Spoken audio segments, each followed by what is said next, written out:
operations of the market are on one single principle: all manipulations. Whether it was Michael Milken in 1988, whether it was Harshad Mehta, whether it was Ketan Parekh, or whether it was Harshad Mehta of 1998 of, if you remember, you would remember Videocon, Starlight and BPL, or any other speculation. The game is very simple. All of us are used to playing a very dull party game, party or a picnic game of passing a pillow. If you are caught with the pillow when the music stops, you are punished. That is the simple logic that the market follows. Either you have to know when the music stops, or when is it going to stop, or not play that game at all. Because if you are caught with that pillow, like in the party game, you were punished by asking to do some mimicry, you were told to do some mimicry or sing. Here you will be punished badly. The punishment can be as bad as bankruptcy, which is, believe me, I have seen many people, it's worse than death, not testing. Not worth testing. That being the game, the pillow is always and 100% all efforts are, and you succeed in the game only when the pillow is in the hands of a common man. So every other stakeholder is out of it, systematically and theoretically. When the pillow is in the hands of the common man, you have liquidated your paper which you knew was not worth the paper on which it is printed, and taken the money home. And the man who is left with those shares is left with a worthless paper in his hand.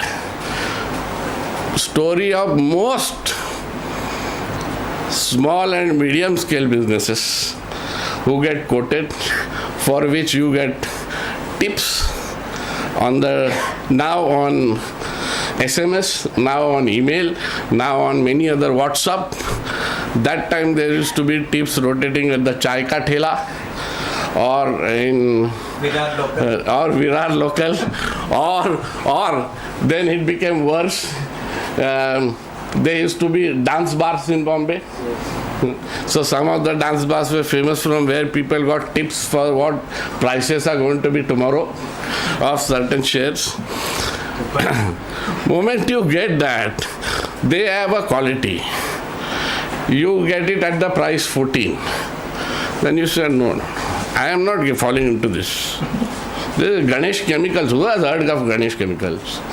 Then it becomes 16. Then you say, I lost 2 rupees. Then it becomes 18. And the tip comes, I told you, buy it at 14. You not yet bought it. Then at 18 you buy. And in 20 you discover you can't sell. I have taken my 6 rupees and gone. That is exactly what happens. Whether the scam is of 30,000 crores or 3,000 crores or 300 crores, this is the story. The Draupadi whose Vastraharan takes place is the common investor, for which neither SEBI nor government has ever done anything. In my times, the SEBI was without tooth. They had no teeth. The law had no teeth. They only used to sit quietly and make reports. Now SEBI has got a lot of teeth. Now SEBI has got sharp teeth. Now they have got fangs. They have investigating teams. But the things happen in the same way. Now, when I joined finance company, before that, when I joined this field, before that there used to be an entity. The entity was, this is very interesting as how IPOs were done in India. That entity was controller of capital issues. What controller of capital issues did was it told the company how much of the capital they can go public with. There was a limit set. There was a limit set on the prices. What controller of capital issue actually did in the marketplace was they undervalued the share and they limited the extent in which the offer is made, so the demand remained unsatiated. So there was a huge unsatiated demand. Simple economics, when those shares got quoted, there was an astronomical appreciation in the capital. So getting an allotment of the public share in India in early 90s, before I think 91 CCI was demolished or CCI was abolished in 1991 by Dr. Singh. Prior to that, anyone who got allotment from the primary market of the shares used to think he has got a lottery. The first shock came when Morgan Stanley came out with a mutual fund and offered at a premium into the market. Mutual fund had no limits. They could have sold any amount of units. There was no unsatiated demand. There was no reason why that unit, which was 10 years lockup, should have quoted with any premium on any exchange. Any mutual fund unit, when it gets quoted, it has to be quoted at a discount. Because of a simple theory. You have locked up a capital for 3 years, let us say. You want to get out in 15 days. Well, whether I will pay premium to you or you will pay some money to me for giving you liquidity. But people in general expected, like any other IPO, that if the unit is offered at 10 rupees, it will be quoted at 25. Because shares were quoted like that, equity shares. That created a lot of loss of confidence in the investors at that time, though Morgan Stanley took away 300 crores for management at that time. I think 400 crores, I think that was the fund that time. After that came a time, what do I do? How do I come out with an IPO? Now Dr. Singh has made it public. It is up to the market to buy into my shares, not to buy a share. I have come out with a public offering. I come out with a public offering. I have freedom to decide the price. I have freedom to decide the quantum. What SEBI says that if you cannot fulfill more than 90% of the public offering that you have declared, you have to refund the entire money. The minimum subscription, you decide the price, you decide how much quantum to offer, but you ensure that 90% of that is subscribed. If not, then refund the whole money. That was the situation when I stepped into the market. Now, how do you get over this? Merchant banker was only a vehicle. How do you get over this? You get over this by many ways. First, go to the institutions and say that the share is priced at 140. You buy it at 120 and 20 rupees I will deliver to your house in cash. I am not getting into arithmetic. Arithmetic could be wrong. What I am saying is, share is priced at one place, at one price. I give some discounts to institutions as official discount to institutions, which is allowed by SEBI. And rest I give in cash for taking up my shares, so that I get subscribed. If everybody remembers 2002, when Dr. Subramaniam, the chairman of the Unit Trust of India, was booked with and charged with several frauds. This was one of the most important charges that was levied against him, that he bought into the initial public offerings of the company by taking money under the table. But that was high profile. Subramaniam was high profile. UTI was 64,000 crores at that time, and the total fraud that was contemplated was 64 crores at that time in 2000. So it hit the media. But everywhere where the small institutions were there, small mutual funds were there, the story was the same. Like you have this medical representatives taking doctors to foreign tours for prescription. Like the promoters used to take fund managers on the foreign trips, give them a vacation of their lifetime, give them money under the table in any currency, anywhere depending on the deal, and get large part of the offerings subscribed.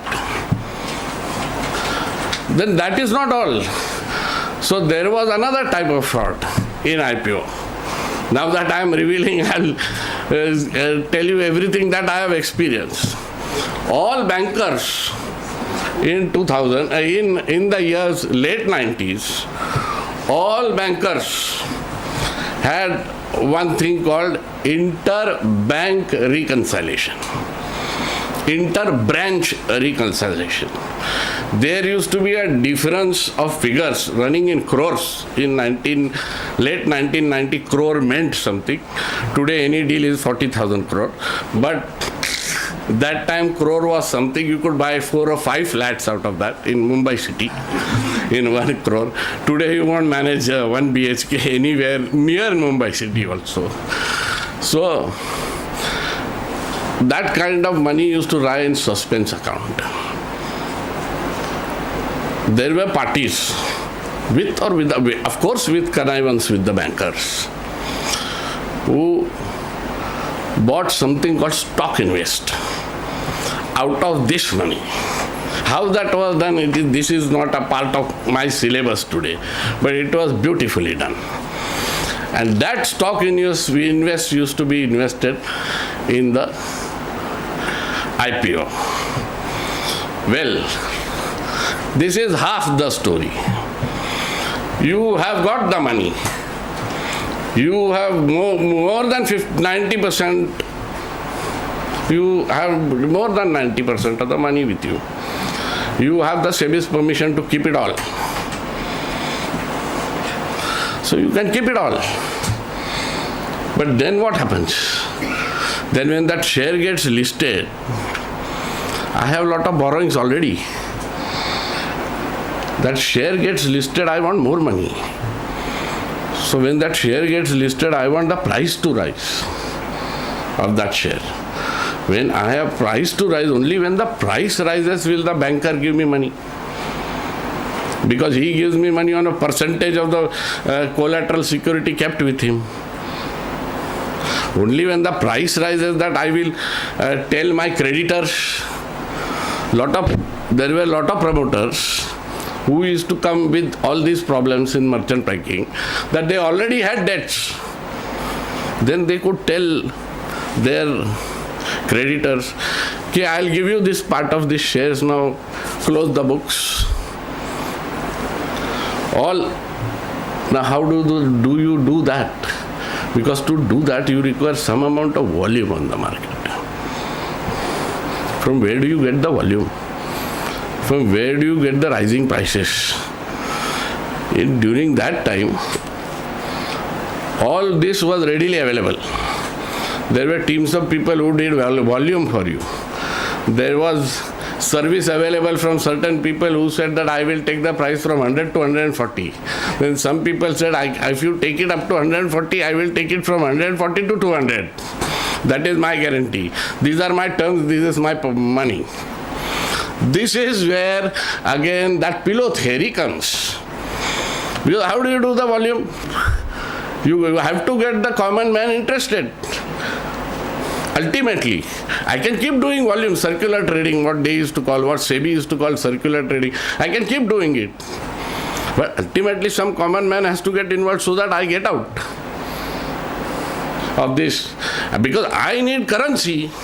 I am not interested. I know what my company is all about.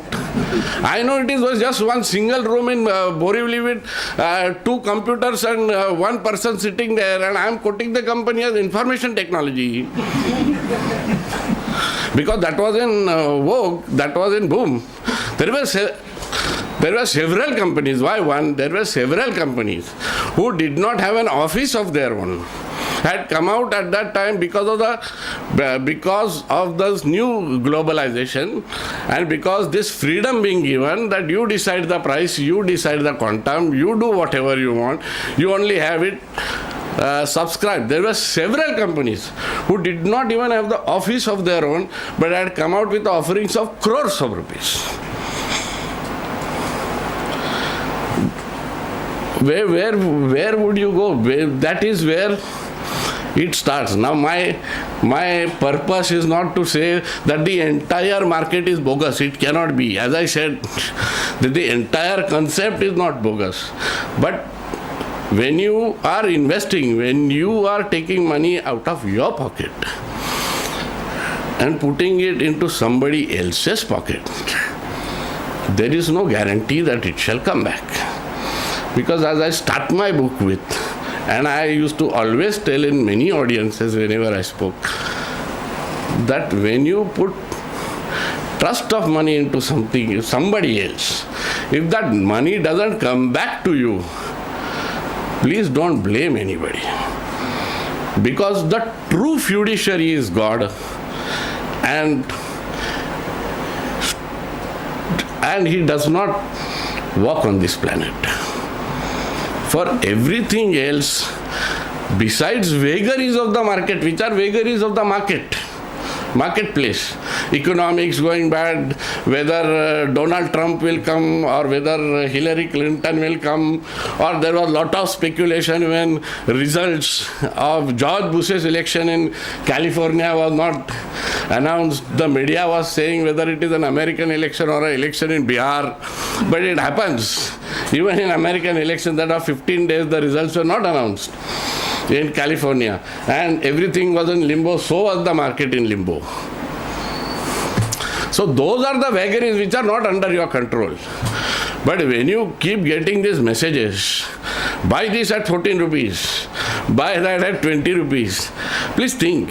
Japan Steel, have you heard of it? Now, I am just quoting a random name. I am not pinpointing any. There may be some Japan Steel which is a good company, that I don't know. Or Ganesh Chemicals. What is it? What does it manufacture? What does it do? Somebody says it is 14 rupees, tomorrow it will become 16, it becomes 16.